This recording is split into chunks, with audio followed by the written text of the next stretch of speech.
Assalamualaikum warahmatullahi wabarakatuh. I am Alfiris Kibari from C class. So in this video, I would like to invite you to have more discussion about the phonological rules. As we know that some of my videos before are also talking about phonological rules and its type. Those are assimilation, insertion, deletion, and also similitude. But today in this video, we would like to talk more about those type and by providing a video in order to be able for us to analyze together about how do the native speaker use those kind of phonological rules in their speaking. So besides I provide a video that talks about the well-known topics for today, that is COVID-19, we will also analyze together how do the native speaker speak. So but before I share you the videos, it is better for me to share you again about what is phonological rules and those and the types. So for the first is the phonological rules. Phonological rules are the type or are the rules written or spoken that control how sounds change during vocal communication. It has four types. First is assimilation, second is insertion, the third is deletion, and the last is similitude. So first is the assimilation. Assimilation is the change of sound in speech so that the sounds becomes identical with or similar to the neighboring sound. For the example is uh, for the example is the word that man, where the word T in that is replaced by the word P sound because the alveolar plosive is simplified by P sound, which is closer to bilabial plosive. So where the word that is affected by the word man, the by the word man, so the word T, the sound T in that is replaced by the sound P because it is similar with the next sound, that is M, which is bilabial. So to is the speaker in speaking, so the word T is replaced by the word P, which has a bilabial plosive. So how to pronounce it is that man. And next is about the insertion. Insertion is a process in which one or more sounds are inserted into a word or between a word. It also can be said as inserting a syllabic or non-syllabic segment. Uh, for the third is deletion, or we can also call deletion as elation, where it is a phonological rule or phonological process in which speech sounds disappear from words, or we can conclude it as we omit a sound in a word. And the last is about similitude, where it it has the same it has the same uh, definition with assimilation, but it has different it's, but it has different in how the word affect the neighboring sounds, like that, how the sounds affect the neighboring sounds. If we see the assimilation, we have known that the first the in the word handbag, the word D in the word the in hand is affected by the word be in back, so that the speakers usually pronounce it as handbag. But if in the similitude we will see the word true, where the word t and er are combined. So it is the difference between assimilation and also similitude. So the differences are is between how the sounds affected the neighboring sounds, like that.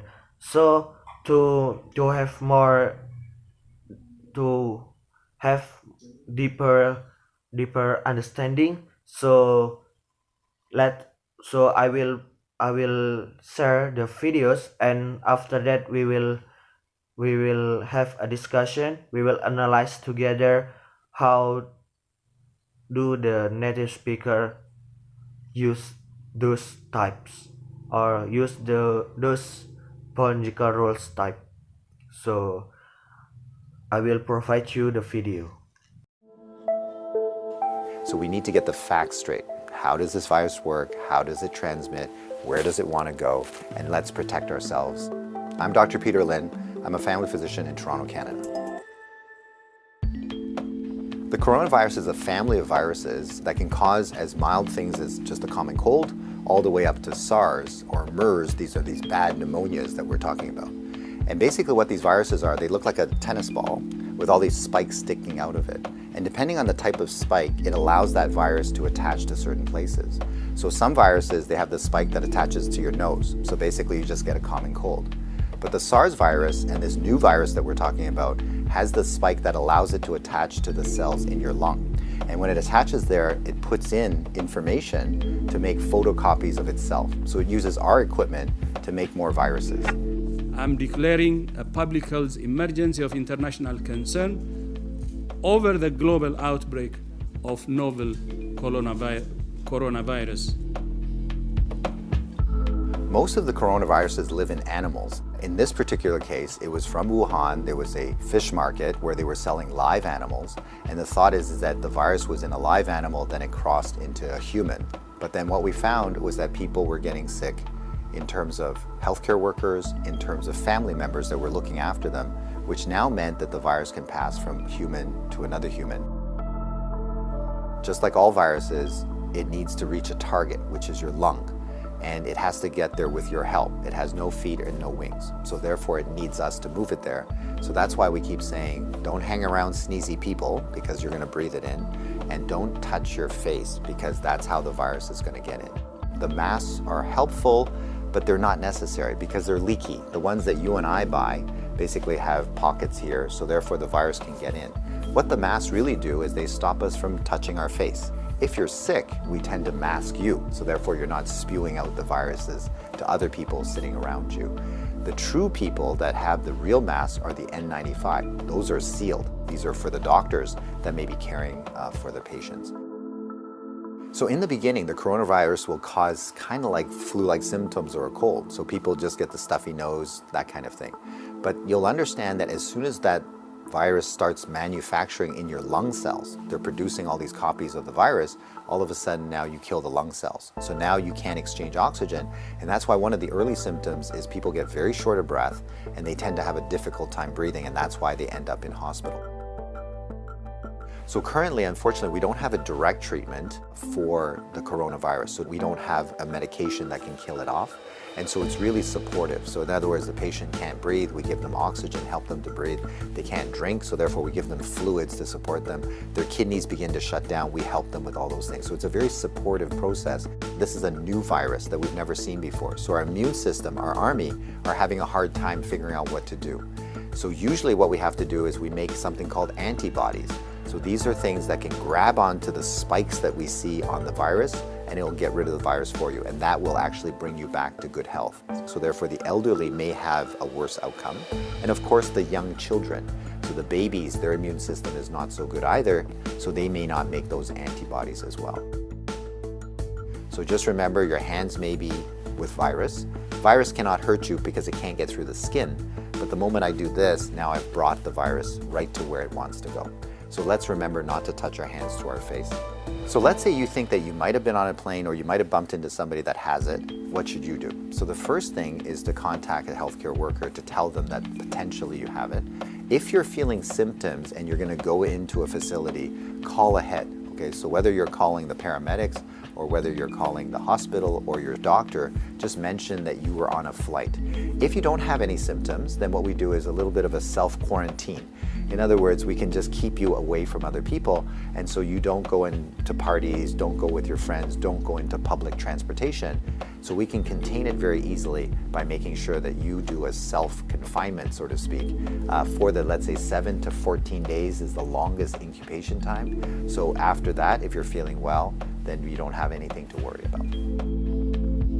If we get the facts right, then we don't have to be overly worried, but we do the right things so that we don't get the virus ourselves and that we don't pass it on to others. And if we look after each other in this way, this virus will have nowhere to go. It needs us to move it, it needs us to make copies for it, and if we don't help it, then the virus will stop. So we have the power to do that right now. After watching the video, so now it is the time for us to have a discussion, or it is the time for us to analyze together about the phonological rules existing in the video that we have watched before. So for the first is where I find a deletion in the third second of the video. When the video has just started for about 3 seconds, I find a deletion where the deletion takes the word need to. So the word need to is a deletion where the deletion take a part in the last type, that is apocope, where apocope means that when the deletion used to lose all the final elements of the word. So in the word need to, we lose the sound t, because the word the in need is similar to the sound t in to. So we lose the sound in need. So how to pronounce it is need to, and we would not pronounce it as need to, but need to. And second is I also find deletion, but it is different type of deletion, where I find many construction such I'm, your, of, we are. So that's where actually in the real form they are pronounced as I am, you are, we have, and we are. But when deletion appears in that word, we pronounce it as I'm, your, and where. So this is what we call as aparesis. That means removing the initial from a word. So for the example I have given just now, and the third is about the silent letter, where it is also exists in the deletion, in the discussion of the deletion. Actually it it exists in the book of Emmanuel English of English Penology, where silent letter historically are the sound which was pronounced in the past, and it was right. But if we pronounce the silent letter today, it would be wrong. It would be considered as wrong pronunciation. For the example is knife. In the past, we would be able to pronounce it as knife, but today we should pronounce it as knife, where we omit the sound key. But if in this video I find a silent letter in the word pneumonious, where we omit the word p before n. If we try to pronounce it in the past, it would be pneumonians. But today, if we pronounce the p sound, it would be wrong. So that's why it is called as silent letter. And the next is in the first minute at the 44 second, I find a similitude within the word sneezy, where the word varieties, where as we know that uh, similitude has two types. First is ordinary, and second is varieties. Ordinary means that happens when the phoneme is in the original version. But if varieties, so means that as the as what we see the name that is varieties, so there are variant in pronouncing the word. So we can take from the example from the video is the word sneezy. The word sneezy, the word n is similitude with the word s that comes before the word n. So sneezy. So we can hear that the word n and s are sounds combined. And next is about the I also find again a deletion in this video, that is about deletion of consonant. That means that we lose a consonant in a word to simplify the consonant clusters or to make us easier in pronouncing the word. So for the example that I have gotten from the videos, that is the word sick that exists in the first minute at the 21st second. If we try to uh, see the word that there is the word six, if we try sick that if we try to spell it, so there will be s I C and K. But when we pronounce it, we lose the C sound in the word sick. So it will be pronounced as sick. So we lose the sound C in this word, like that. And the next is about the similitude, also that is also in the same type with the type before, that is varieties. That is the word true in the second minute in the 9 second. So the word is true. true, where where the earth where the earth sounds is similar has similitude with the word t, with the sound t in true.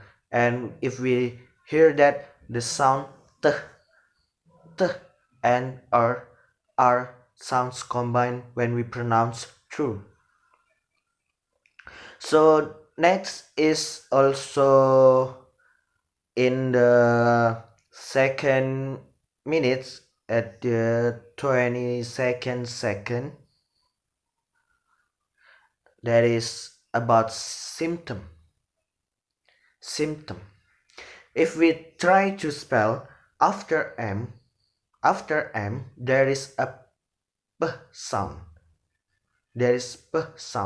but in this in this in this word we try to omit the p sound because it is also entered through deletion of consonant, which means that to simplify the consonant clusters, so we lose the p sound, so it the word will be sounds as symptom. So that's, and the next is about the insertion.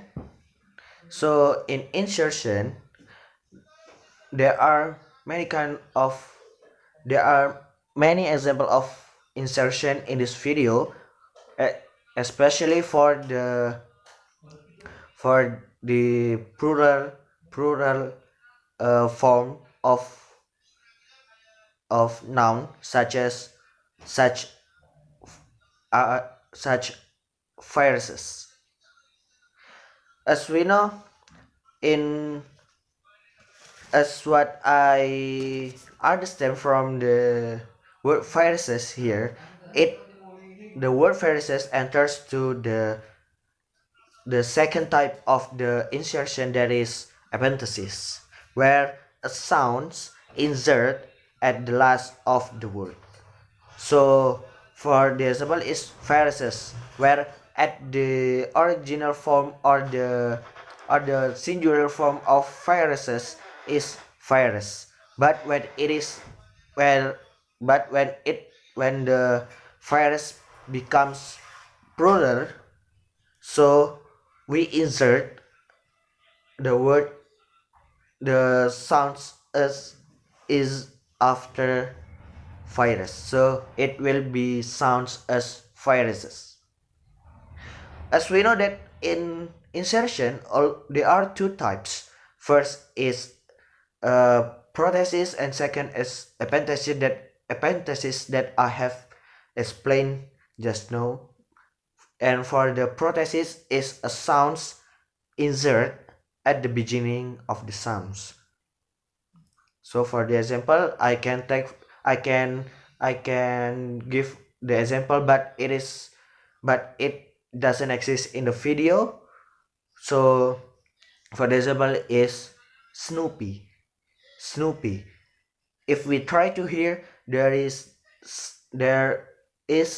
e sounds before s. So Snoopy, like that. So in this video, I would like to say sorry that I could not find any assimilation. It is not because of the videos maybe which is not complete, but it is maybe from my mistake that I cannot look for the example of assimilation in this video, because I also feel hard when I try to look for the example of the assimilation in this video. So maybe do sorry from me if I have made many mistake. Forgive me please. In the last I say catch you later.